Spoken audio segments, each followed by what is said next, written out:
de esta serie de programas sobre el planteamiento, la propuesta económica. En las campañas te doy la bienvenida a los especialistas, los expertos que me acompañan esta noche. Comienzo con Mariana Campos. Mariana. ¿Qué tal, Ricardo? Buenas. Tú trabajas para México Evalúa. Así es, estoy a cargo del área de presupuesto y bueno, pues creo que podemos platicar mucho sobre la relevancia que puede tener el gasto y su impacto económico, ¿no? Que el día de hoy no sucede. Sacaban ustedes un documento, un poco también como el informe, lo presentamos aquí, haciéndole planteamientos fuertes a las campañas. Correcto. Rolando, muchas gracias por acompañarnos de nuevo. No, al contrario, gracias por invitarme. Rolando Cordera, él es autor junto con Enrique Provencio, coordinador del informe de desarrollo en México 2019-2024. Ya hablábamos con él hace un momento, algunos planteamientos de este documento, y le doy la bienvenida también a José Luis de la Cruz. Gracias por la invitación. Tú formas parte del IDIC.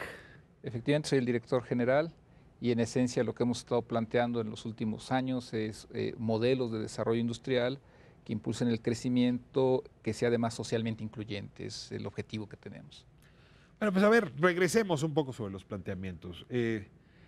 Decía Rolando, lo dijo de manera muy interesante, ese ha sido un dilema de América Latina en general.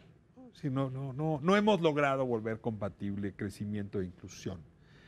Pero desafiaba, decía, y ahora nos damos cuenta que no es un problema solo de América Latina, ¿no? Así que en realidad se está volviendo otra vez un problema global. Yo les quisiera preguntar, ¿qué fórmulas existen para hacer un equilibrio entre esas dos que no hemos aplicado en México?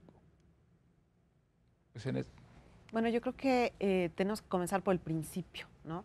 Y yo creo que hay un papel que el Estado, pues no me queda claro si lo abandonó o realmente nunca lo ha tomado como un rol principal, que es empezar por, pues, apuntarle al capital humano, o sea, la educación y la salud. Estamos terminando un sexenio francamente trágico en términos de inversión pública. Por ejemplo, la inversión en infraestructura se desplomó. ¿La inversión de salud se desplomó? Se desplomó. Ya podemos ver algunos indicadores de salud golpeados por estos hechos. Entonces, creo que tenemos que comenzar por esa parte básica, ¿no? Son servicios públicos indispensables, digamos, para cerrar brechas de desigualdad, por ejemplo, y creo que no nos lo hemos tomado en serio.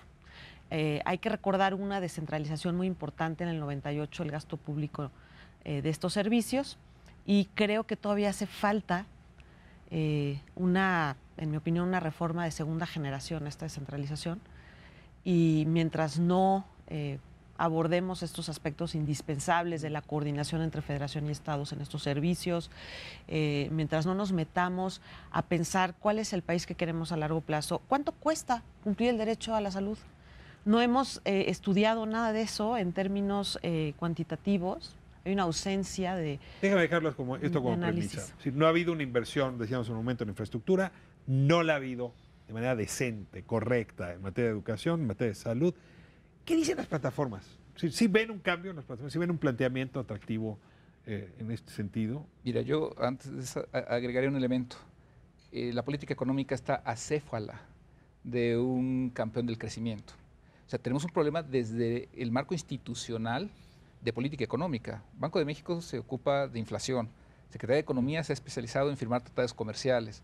Tenemos comisiones que regulan la competencia. ¿En dónde está la parte institucional encargada de poner los caballos adelante de la carreta? Es decir, tenemos que crecer. Un grave problema del país es 2,5% de crecimiento, en donde además está la heterogeneidad, es decir, una inequidad regional. Traes un centro-norte con mejor desempeño, un sur-sureste rezagado en pobreza, que se refleja en infraestructura además, ¿no? Que se refleja en servicios básicos de salud, educación, etc. Entonces, lo primero es una parte acéfala del crecimiento. En este sentido, me parece que los candidatos hasta ahorita no nos han planteado una revisión de ese elemento. Nadie ha planteado cómo vamos a generar mayor crecimiento económico poniendo esto como objetivo. Porque detrás de esto, ¿qué está? La inversión. La inversión pública, inversión privada. En la parte pública está toda esta parte de infraestructura, carretera, energía, la parte de infraestructura social, es decir, vinculada a educación, salud, con todo la corrección de corrupción, eficacia en el gasto. Hoy, por ejemplo, el valor agregado del gasto del sector público entre 2004 y 2016 creció a una tasa anual de 0.2%, a pesar de que el gasto creció. Comparado con el sector público creció a una tasa de 3% anual. Entonces, hay una profunda revisión que nos está planteando. Y en ese sentido, me parece que todavía a los candidatos les hace falta más comprometerse en esa materia. Además de cómo lo van a hacer en compañía del sector privado.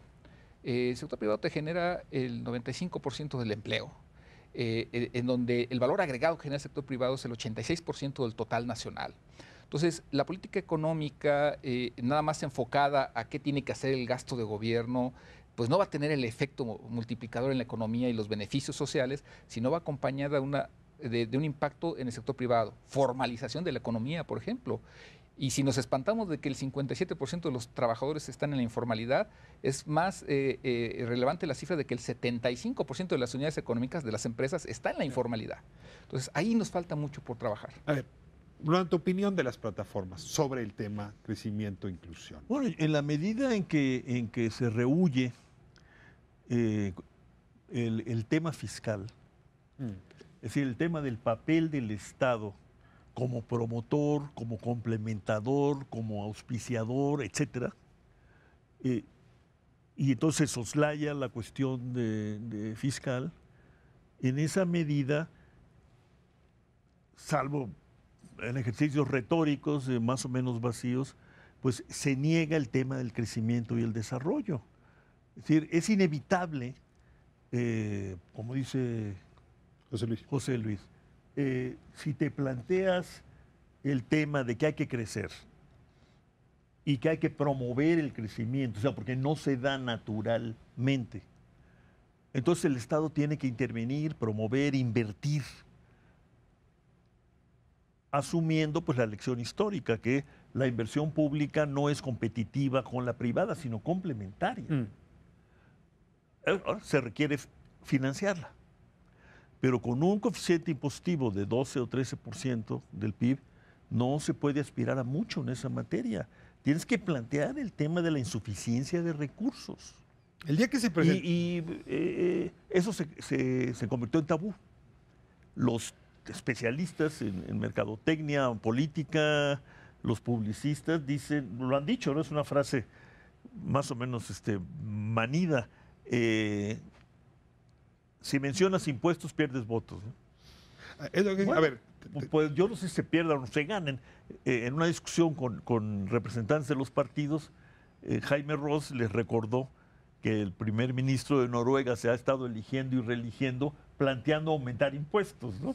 A lo mejor Noruega es muy especial, ¿no? Pero no puedes evadir el tema del financiamiento si quieres que la economía crezca y que la sociedad se desarrolle. Es así de elemental. Ahora, ¿por qué escondimos el tema del Estado?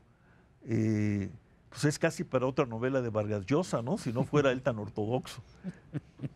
El día que se presentó en la universidad, en la UNAM, el informe, Gerardo Esquivel, ¿no? Que pues, es hoy asesor estrella de uno de los candidatos, del que antes que yo hubiera esperado que iba eventualmente a tocar el tema de los impuestos, de Andrés Manuel López Obrador, dijo que no estaban previendo incrementar impuestos. Ricardo Anaya, lo ha dicho explícitamente, está en contra de la reforma que se hizo durante la administración Peña Nieto, 2013. Que por cierto mejoró la recaudación. Bueno, sin esa reforma que tanto minusvaluaron, estaríamos aullando, ¿no? Quebrados. No hubiéramos podido con la caída de los precios del petróleo, ¿no? Y José Antonio Meade dice que con esa reforma tuvimos suficiente. Entonces, a ver, no están dispuestos ninguna de las ofertas a tratar el tema de los ingresos. Y en cambio, lo que sí escucho es que por la vía del presupuesto, por la vía del gasto, esto puede mejorar. Porque hay problema de ineficiencia, hay problema de corrupción, todo el mundo hace cuentas alegres de cuántos vamos a ahorrar el día que dejemos de ser corruptos. A ver, este es tu tema. Sí. ¿Por la vía del presupuesto tenemos soluciones para la inversión, para mejorar la inversión? No traemos soluciones en las plataformas, Ricardo. Me parece que no se ha abordado el tema profundo. Lo que más se escucha por lado de algún candidato es el tema de la austeridad, que me parece interesante. Yo creo que sí es un tema que ha indignado mucho a México y que nos ha llevado a una mala calidad del gasto también. ¿Pero qué ha indignado? ¿El exceso de austeridad? No, la falta de austeridad. El despilfarro, ¿no? el despilfarro, por ejemplo, esta partida de publicidad gubernamental que se ha hecho famosísima y con toda razón, la falta de respeto al presupuesto que se aprueba, ¿no? Pero creo que no hemos logrado tocar los temas profundos, como por ejemplo lo poco apropiada que es la ley de coordinación fiscal para financiar servicios públicos básicos que hoy nos están faltando. No hemos tocado la falta de una política real de infraestructura que realmente siente las bases para ofrecer servicios de calidad. Entonces, yo creo que está muy superada, por ejemplo, la unidad de inversiones de Hacienda, está muy superada. Es una unidad que me parece que ya perdió su carácter técnico y que no estamos pensando en cómo vamos a tener una inversión pública realmente eficaz. Entonces, no son temas que toquen los candidatos. Sí quisiera señalar que han, de alguna manera, aceptado la propuesta de Consejo Fiscal, que el Consejo Fiscal me parece... ¿Los tres han aceptado la idea del Consejo Fiscal? Solo dos han aceptado, AMLO y Anaya, de los que tienen más posibilidad de ganar. Y MID es el que no ha aceptado. ¿Qué es lo que se buscaría con el Consejo Fiscal? Pues que se haga una función que no se está haciendo, Ricardo. Por un lado tenemos a un poder legislativo que tiene facultades constitucionales, que el día de hoy no tiene capacidad técnica para desempeñar. Entran presupuestos a la Cámara, se aprueban por trámite, más unos moches que evitan que aparte los diputados estén ahí poniendo atención en lo que deben. No tenemos, por ejemplo, prospectiva de gasto. ¿Cuánto cuesta que este país cumpla el derecho a la salud? ¿Cuántos años nos vamos a tardar en poder financiar esto? ¿Qué impuestos entonces, verdad? Por supuesto se deben justificar en función de esto. Nadie está haciendo estos planteamientos. Ha venido de la sociedad civil el hecho de que exista esa función en el Estado mexicano, de que alguien pueda planear a largo plazo.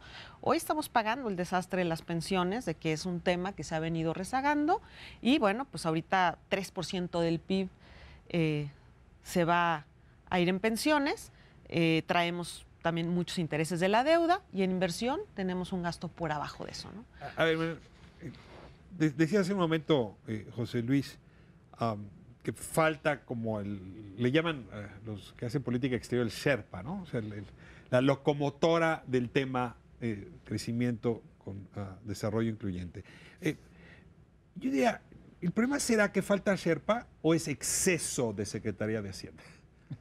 Sí, a ver, el elefante aquí es una Secretaría de Hacienda que sigue haciendo las cosas como las hacía en los años 80, con un personal que sigue pensando como si estuviera en los años 80 y con mucha arrogancia y abuso de poder sobre el resto de las áreas gubernamentales.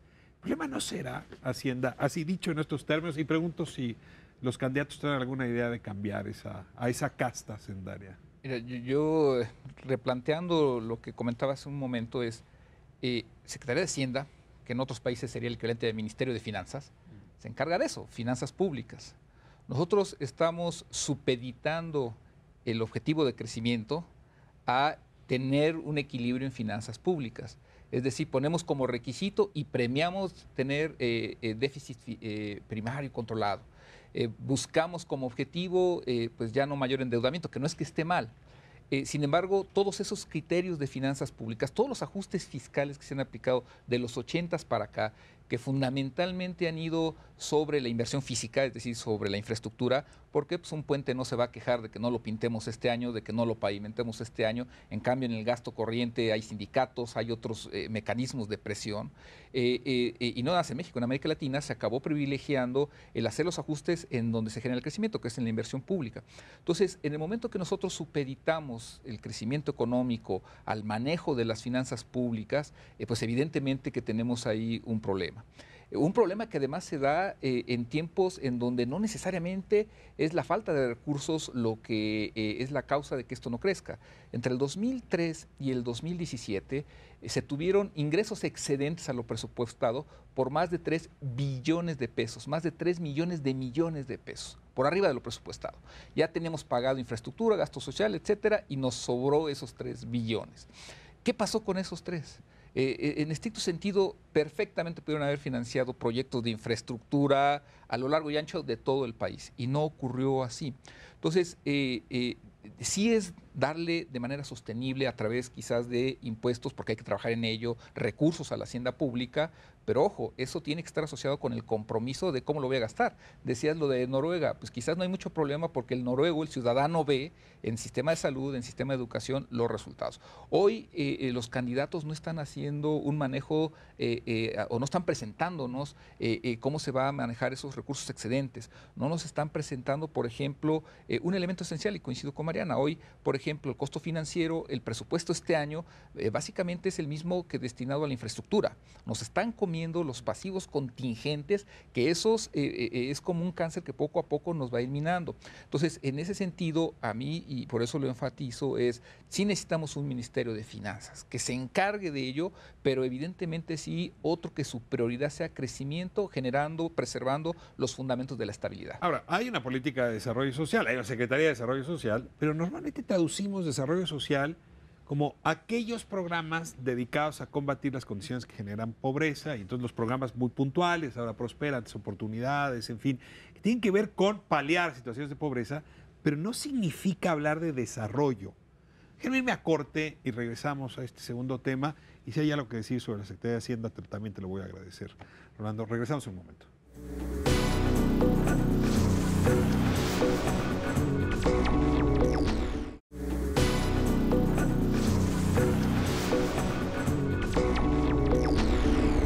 Estamos de vuelta en Espiral, hablando de la política económica, en las plataformas.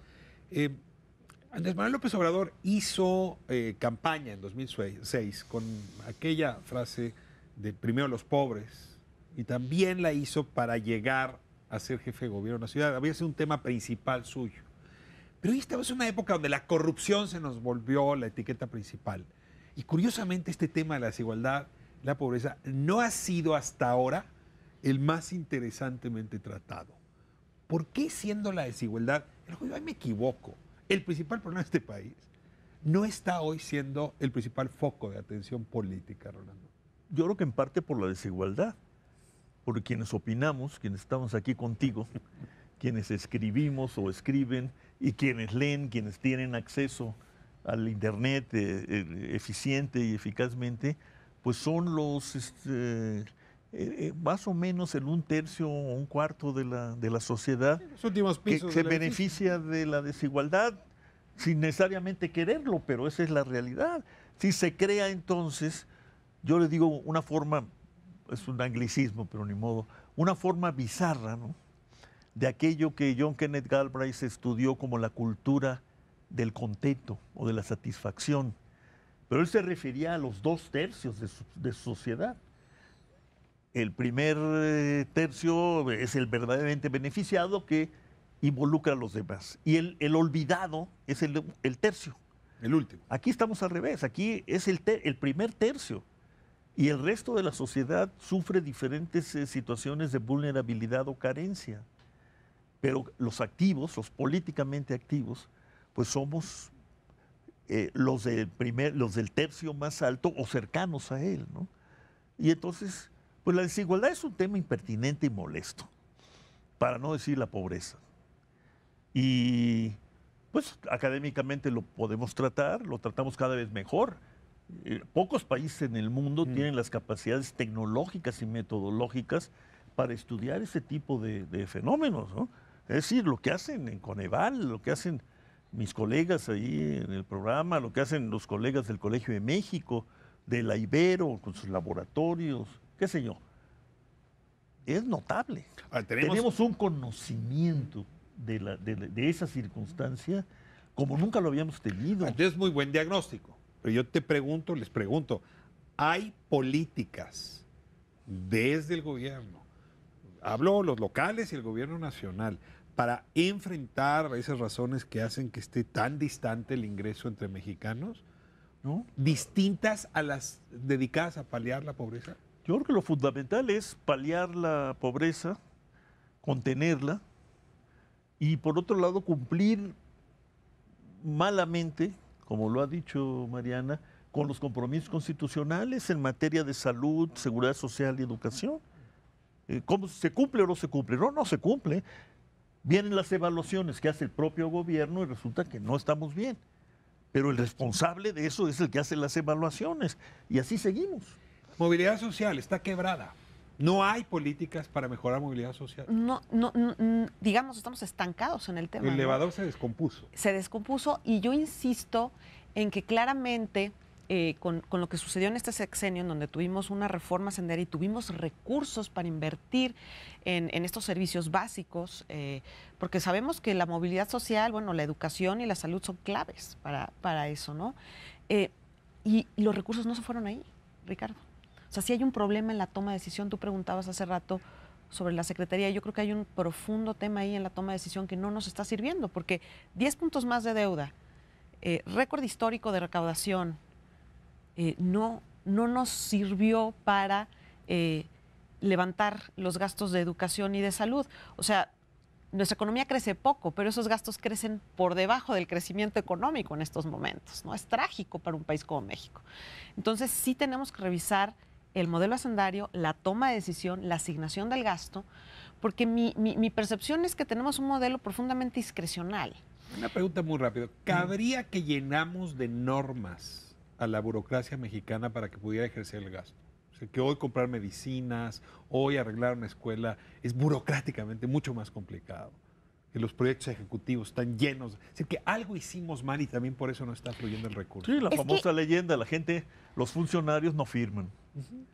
No firman porque tienen miedo, ¿no? Tenemos sobreregulados unos aspectos, Ricardo, pero tenemos desregulados otros aspectos. Por ejemplo, el ramo 23, que ha sido puesto en la mesa por México Evalúa, y lo que vemos ahí es 30% de este incremento en la reforma, de los ingresos tributarios por reforma hacendaria, por impuestos a las gasolinas. 30% se destinó a estas transferencias que no tienen ninguna normativa, que no tienen garantía de perseguir un objetivo de política pública, que no tienen posibilidad ni siquiera de rendir cuentas por la precariedad en la que se entregan y que definitivamente se entregan con otros motivos. Entonces, ¿cómo es posible que esa cantidad de dinero se haya ido ahí, ¿no? Y eso nos habla de un ámbito que está completamente desregulado.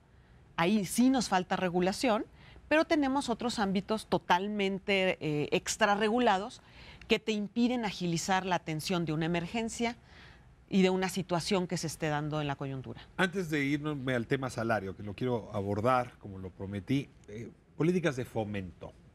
También ahí se nos metió esta idea casi religiosa de que fomento no lo tenía por qué hacer el Estado, se encarga el mercado de hacerlo en todo caso. O sea, parte de tu trabajo ha sido justamente política industrial, que es una de las que requiere fomento, no es la única, la rural también, se la voy a ver en otro programa. Me gustaría un poco que nos dijeras algo sobre esta convicción de no meterle dinero a la política industrial. Pues básicamente parte de lo que nosotros llamamos el paradigma de... El paradigma de que la mejor política industrial es la que no existe. Es decir, deja a las fuerzas del mercado que hagan las cosas y tú salte. Lección que Asia nos muestra no va por ahí. Hoy enfrentamos a una maquinaria asiática que es una maquinaria de política industrial, es un capitalismo de Estado, en donde fundamentalmente lo que vemos es que se vuelven los campeones en innovación tecnológica. Hoy China le disputa a Estados Unidos esa innovación tecnológica y fundamentalmente es por las políticas de fomento, en donde además el Estado está creando grandes empresas. O sea, hoy lo que vemos que emerge de China, que emerge de Corea del Sur y ya mismo de Tailandia es... grandes conglomerados industriales tecnológicamente muy avanzados que además están haciendo grandes regiones productivas porque no vienen solos, viene Vietnam con Singapur, Indonesia, etcétera, en donde fundamentalmente surge de este compromiso del Estado desarrollador con el fomento industrial. Hoy lo que Donald Trump está planteando es, quiere recapturar la manufactura, la quiere recapturar a golpe de aranceles y en donde el problema es que se enfrenta a una política industrial de 40 años. Alemania, ¿por qué nunca dejó de crecer? Porque su modelo nunca dejó a la política industrial de lado. ¿Qué hizo Theresa May hace un año?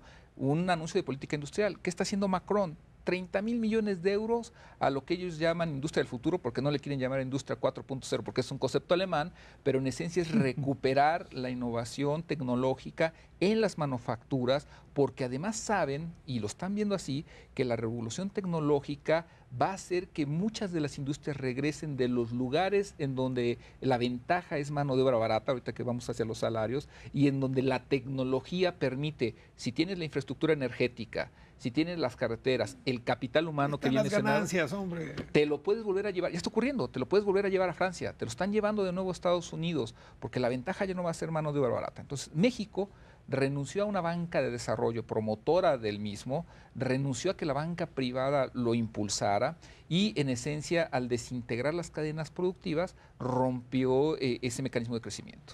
¿Alguna reflexión sobre la política industrial y su ausencia en las plataformas? Porque no veo a ninguna plataforma haciendo un planteamiento fuerte. ¿No? Se impuso como contramantra, digamos, Sí, contra el esto que paradigma. dijo José Luis, es que parecía, incluso hacíamos chistes de esa frase, de ese apotegma. Se lo dedica a Jaime Serra Puche esa frase. Se lo atribuyen a Serra Puche. Originalmente creo que quien lo planteó también fue el doctor Zedillo, cuando secretario de Programación y Presupuesto, diciendo que nos olvidáramos ya de una política que selecciona ganadores, que esa era la vulgarización de la política industrial. La política industrial es algo más, es lo que está describiendo José Luis. Yo lo suscribiría. Eso es lo que necesitamos hacer y echar a andar. Ahora insistiría en lo que platicaba contigo antes, con una visión regional, muy fuertemente. Con vocación regional. Con vocación regional y con participación regional, sí, con actores regionales, que existen ya, a pesar de todo, surgieron. Ahí están en Monterrey, pero también están en la Baja California, están en el Bajío, etcétera, ¿no? Nos quedan escasos 2 minutos. Política salarial. Es decir, no nada más es salario mínimo. Tendría que haber una política salarial. Y otra vez, reviso plataformas y no encuentro algo que me inspire un poco con un tema tan delicado. Reflexiones. Desde mi punto de vista, uno de los problemas estructurales muy fuertes es la precarización del mercado laboral.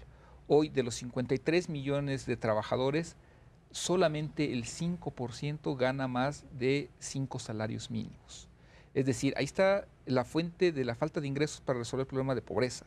Entonces, el problema de la política de desarrollo social es que tiene que recoger los errores de la política económica en donde se están generando empleos precarios, de bajo valor agregado.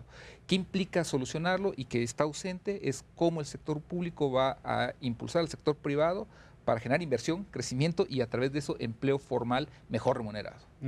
Yo creo que yo retomo un punto anterior sobre esta falta de proyecto, de política industrial. Eso es lo que también hace falta para darle brújula a la infraestructura.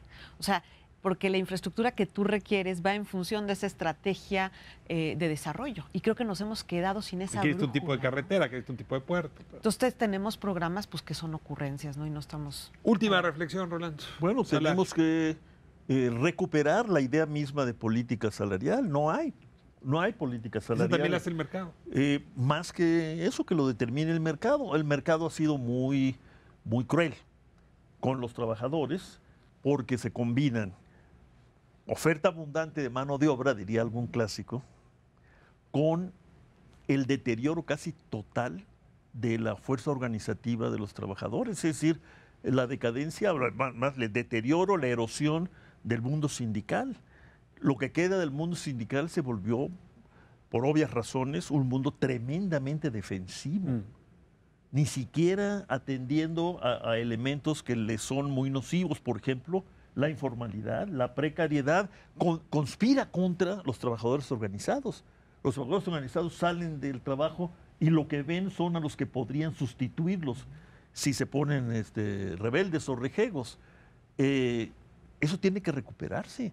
Yo no sé si como sindicatos, pero sí como trabajo organizado, porque se deterioró brutalmente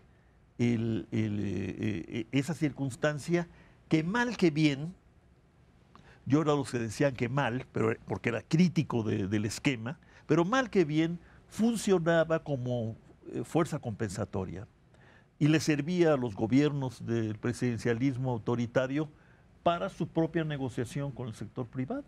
O sea, ahora no tiene con qué negociar, ni con qué asustar, ni con qué nada, ¿no? Entonces tenemos una reproducción salvaje de aquel mundo que supuestamente habíamos ya superado, de los contratos de protección, pero no en el Valle de México, que esa era la tradición de siempre. En la industria más moderna, más tecnificada, más productiva, hay contratos de protección. En exportación. Se inventan los sindicatos, se firma el contrato colectivo antes de que haya empresas. Yo diría que es escandaloso, ¿no? Es un tema principal, sobre todo si uno atiende a lo que ya un par de encuestas han reflejado, y es que el 65% de quienes vivimos en este país queremos ver un cambio en la política económica. Y si los atiendo a ustedes, pues no hay una propuesta seria de cambio, articulada, dotada de contenido. Bueno, la nuestra, los aquí tres. Ojalá y se les escuche como se debe. Porque miren que este país produce muy buenas ideas, extraordinarios diagnósticos.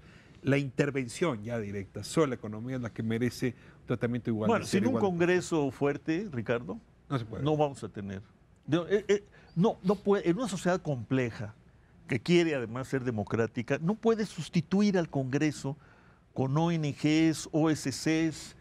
Claro, qué bueno que existan y que tengan causas y que presionen, pero el Congreso es la clave de este asunto. A lo mejor ese es el órgano del Estado que hace falta. Desde ahí tendría que salir la voz para decirle a Hacienda, pon a trabajar a NAFIN y que ya deje de ser el centro de redescuento y que recupere su viejo papel. Y acuérdate que el Banco de México fue nuestro principal banco de desarrollo por un buen tiempo. Digamos, ¿quién inventó Cancún? El licenciado Ernesto Fernández Hurtado, paisano nuestro. El Banco de México, ¿qué hizo? Tenía FONEI, ¿no? FOMIN. Ahí está Tenemos una experiencia y yo diría, ojalá, que todavía hay instrumentos ahí y quizás también talento de gente, en general yo espero que siga siendo muy preparada, ¿no? Bueno, que se comprometan de otra manera. Pues cerramos. Les agradezco muchísimo, muchísimo a los tres esta conversación.